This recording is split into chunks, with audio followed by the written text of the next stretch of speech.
Dozens of Mid-Missourians protested against repealing and replacing the Affordable Care Act in downtown Columbia today. Good evening, I'm Brittany Pieper. And I'm Justin Kolar. KMUH's Melissa Zigowitz was at the rally and is here in studio to tell us why some people are worried about the future of health care in Missouri.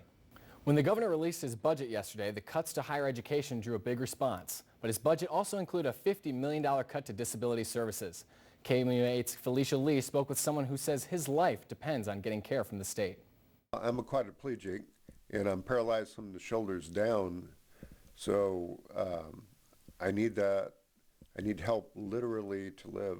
Governor Eric Greitens cut more than $50 million from the Division of Senior and Disability Services in his budget Thursday.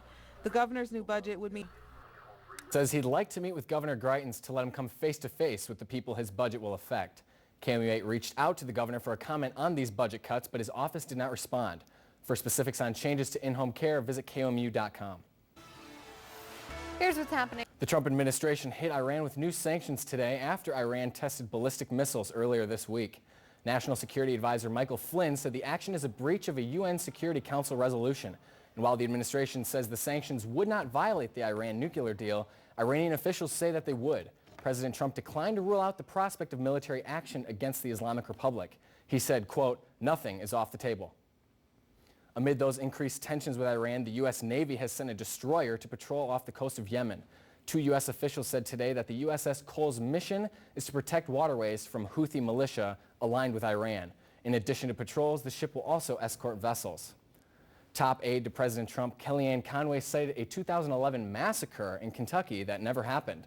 During an interview with MSNBC, Conway said the 6-month ban on Iraqi refugees came after two radicalized Iraqis were identified as the, quote, masterminds behind the Bowling Green massacre. She said most people didn't know about it because it never got covered. She corrected the comment on Twitter by saying she meant to say the Bowling Green terrorists, referring to two men who were arrested on charges of plotting to send weapons and money to al-Qaeda operatives. Thank you, Matt.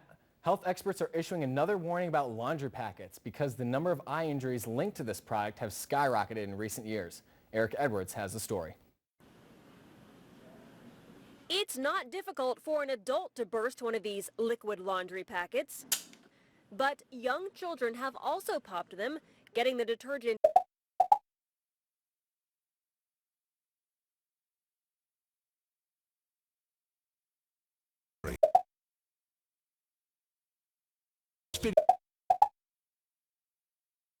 water on that eye, the more likely you are to save that child's vision. Experts also recommend storing those packets up, away, and out of sight.